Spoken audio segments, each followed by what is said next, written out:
I'm Gabby's Jules. Blue skies over West London. Not so much blue skies over Manchester, but there's a lot that went on in La Liga. Real Madrid and Barcelona both failing to win at home. First time in 7 years that happens.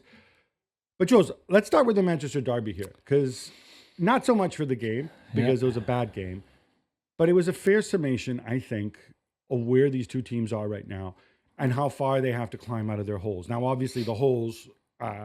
Manchester United's hole is far deeper than Manchester City's.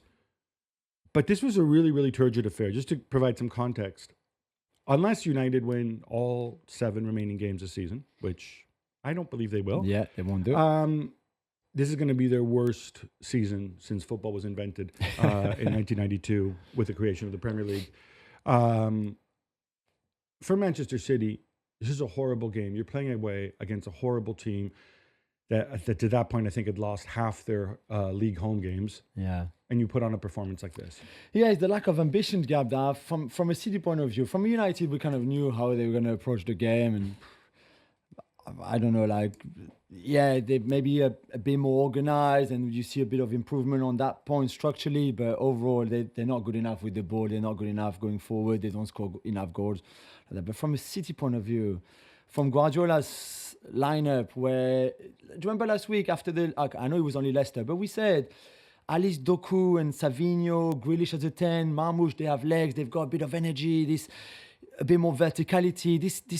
There's something maybe there, and then he goes back to Gundogan and De Bruyne and Silva and Foden, and he's so pedestrian and he's slow and you think like, wow, man. And to be fair, they could have played 10 hours, they would have never broken them down.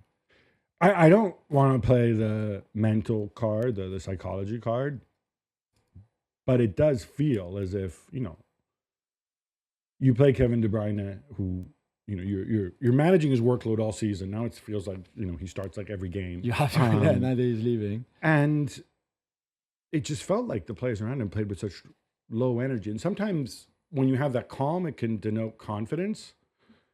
Here, I feel like it was almost like denoting damage limitation against a United side who have all their limits. I don't think United played that badly. You just kind of saw the things that they can't do. Yeah, you're right. Yeah, and it felt like City set up to not lose the game more than try to win it, really. And I don't know, there was the lack of... It didn't really feel like a derby in terms of... I think that's what Gary Neville said on UK television. He liked derbies, you like the the passion and the... I don't mind too much, but I can see what he means. But just in terms of quality and trying to actually do something once you had the ball, and really, especially City, because they were the most disappointing really in this team. You kind of make a choice, I think, also when you choose to leave out your wingers in Savinho and Doku. Which I'm not saying the two are world beaters. They've obviously been up and down this season. But you are kind of turning away from that, saying, okay, we're going to pass the ball through you. And I actually think Ruben Amorim, defensively at least, their structure, we've seen them be comfortable against teams that have more of the ball and stuff like that. I thought that was the wrong setup. And I was surprised Pep after the game. And again, I don't like to read into body language and stuff like that, but I'm not saying he didn't care. He obviously cared a lot. But it looked as if he just kind of like took it on. It looks like he's ready for next season, put it that way. Yeah, you're right. But, if Newcastle win, and we are recording the show before Newcastle play away Leicester on Monday night, if Newcastle win the 2 games in hand on City, they're 4 points clear in 5th place for City. And I know there's still plenty of games to play and points to win, but 4 points is a mini gap that, seeing how City are playing right now and the season that they've had, 4 points... is 4 points. Just and then you have Villa coming behind. Yeah, and you're also Fulham, you're counting on Chelsea as well to then drop points. Which, given from what we've seen, they may well do. No, true. On United, I was texting with Mark Ogden, who's super negative about, obviously. His standards are very high, is how I like to think of it. I saw some good things. And how should we look at Garnacho in the sense that he's playing in a position, obviously not his own. The fact that he gets his shots off, the fact that he wreaks havoc, I think that's a good thing. And then maybe the finishing comes. Yeah. Is that... Yeah, I think you're right. I think there's some improvement there too. But do they need a number 9? I mean, we like Zirkzee. We've always liked him. Højlund is Højlund. Do they need something better there? I think they do. But I also think you can see a little bit of what Amorim is trying to do. But we're going to break this down further on the Gab and Juls podcast.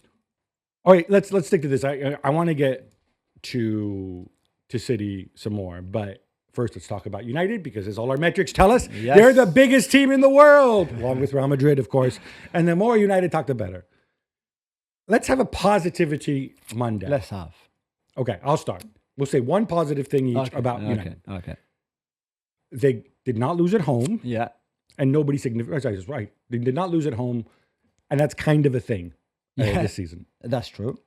They took 4 points off City over the season. You know, which means they would have knocked them out if they'd faced them in the Champions League. Yeah, exactly. And even Ruben Amorim, it's 3 games now if you count the one with Sporting, where he didn't lose to Pep Guardiola. So I guess that's a plus. That's a positive.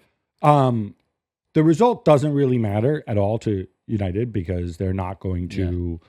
I don't think it really matters. Even this thing that I said before, if they don't win all the stuff, it'll be worse in Premier League. Who cares? Football didn't begin. This is a team that got relegated in the 1980s, right? So it's not, or 1970s, I think. So it's not that big a deal. They've had worse United sides. They will bounce back. Yeah. But I saw a structure. I saw Dorgu being really, really fat, making mistakes, but he's young, being really fast. I kind of like there's a Dorgu overlap off Garnacho. Garnacho's not slow. Yeah, Dorgu just like runs right past him like he's not there. Like there are little bits. Yeah, you see some improvement, which we've said before, to be fair, before even this very bad game. We've said that they were improving structurally, tactically. You could clearly see a little bit more what they're doing. The problem, for example, is you can have Ugarte and Casemiro in front of your back 3 or back 5, no problem. They just can't pass the ball. So to try to break down what the opposition is doing or closed all the angles of passes, recovering the ball, I think Casemiro had more tackles than any player in Premier League history, or equaling the record or something. With That's 11. Another positive for a positivity corner. It's less positive that he can't pass the ball. And the problem is you need a lot of Bruno Fernandes then to be able to do everything in a team, which he obviously can't do. So you still lack talent. It's still Bruno. This is still Bruno dependent. Yeah. Like I thought yesterday, just everything, he does the right thing a lot, and he's just a beautiful player to watch. They just don't have enough around him, I think, to quality. All right. If we go back and we assume the Sporting setup, right, with where the 2 10s, one is more of a passing creative 10, the other one is more of a direct 10. So obviously Bruno's one of the 2 10s, he's the creative. Then I go back, can the other one be Garnacho? I mean, Diallo can do the other role as well. Yeah. Where does this leave our friend Zirkzee? I think he would be a great inside 10 in that system. I just feel he's a little bit too slow maybe for the Premier League. I think physically he's got a lot to his game, and he can draw you into the game. He link up the play well. He's a smart player. He's good technically. He's not a finisher, but we knew that before. He could have scored. He could have become a Derby hero. Then he shoots on Ederson. I know it's a good save by Ederson, but it's the shot on him still. Right at him. So, but can he play as a 10 with the lack of pace that he has? I'm not too sure. In this team and in this league, I'm not sure. And can he play as a 10 with Bruno? That's the other question too. Yeah, because you're right. They would be quite similar. Yeah, I think he still has use as a squad player. I am slightly... Were you surprised by that kind of reaction from the punditocracy about how terrible this game was? Not the only bad game on Sunday, but it was almost like they enjoyed putting the boot in. We need to change, like... I was in a text chain with a United fan who's like, we need to get rid of Højlund, Zirkzee, and Garnacho straight away. We have to invest, all this stuff. Like, is this just reaction? Like, yeah, a little bit. I mean, it was not a good game, to be fair. But we've seen many not good games at all this season in the Premier League. We've said it's not a great Premier League season, so I don't think we had to go too much on it or too hard on it. But yeah, United need a lot of changes to get better. If they want to get better quicker, because they can go little by little, but you still, like we said, like a lot of talent on the ball. I was watching. There's a show here on the BBC called Match of the Day, which is like the big highlight show. I was watching that last night, and there's if you remember, no doubt, Troy Deeney, the former Watford striker, and he said that the reason that there's bad games in the Premier League, and he wasn't just referring to this. I think he was referring to Chelsea and Brentford, which was even worse. He blamed VAR. Why? How? Because VAR stops the rhythm of the game. I don't buy that at all. I don't buy that at all. All right, I just wanted to throw it out there. I don't think you buy it either. No, I don't buy it at all. I think it's absolute nonsense. And like this idea is harkening back to derbies, and we want to see the tackles and flying in, and Jimmy Case and Peter Reid and all this stuff and Graham Soon. You know what? Like, I'm going to quote the guy from The Wire. Thing about the old days is the old days, right? Like, do we want to see that? Do we want to see Mohamed Salah being snapped in two by Vinnie Jones? No, we don't. I mean, the Premier League. Funnily enough, when the Premier League was all that in the 1980s, it's not the Premier League today. The Premier League success is based on the fact that you have the intensity, you have the athleticism, and you got an absolute ton of technical ability. Yeah, and this idea that, well, VAR, more crunching tackles, I don't feel this great need to see that. No, that's just me. Finally, on De Bruyne, people say, like, where does he rank in the list of Premier League greats and so on? He's been here so long that our recent memories of De Bruyne are all about him being injured, coming back, doing something spectacular, then dropping out again. There was a time when De Bruyne was the outstanding player in the Premier League, or like one of the top 2 or 3. Yeah. And it wasn't that long ago. No, that 1920 season where I think he's got the 20 assists and the 13 goals. So that's 33 goals involvement in 35 Premier League matches, which is just exceptional. He's been one of the greatest, especially as a passer. We've had great passer, obviously, in the Premier League, like Fabregas or Ozil, those kind of guys.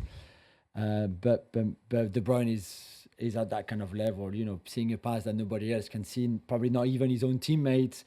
The quality, even breaking the line with his run, carrying the ball. When he was fit, it was exceptional. I think it's the right time to leave, maybe even a season too late. You could see that this is maybe one season too many, the current one, because he hasn't been fit, hasn't been good enough when he played, really.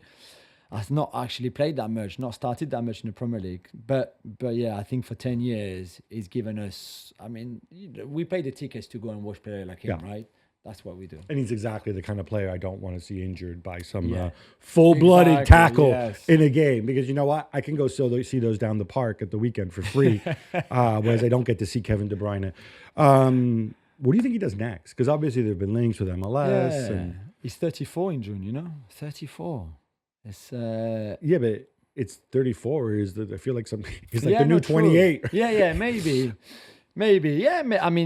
Yeah, I think he can still probably do it, not too regularly and consistently, because I don't think he's fit, and I don't think he will be fit. I think his body is his time playing so young back in Belgium, and has played for Pep in a very demanding style of football for a long time.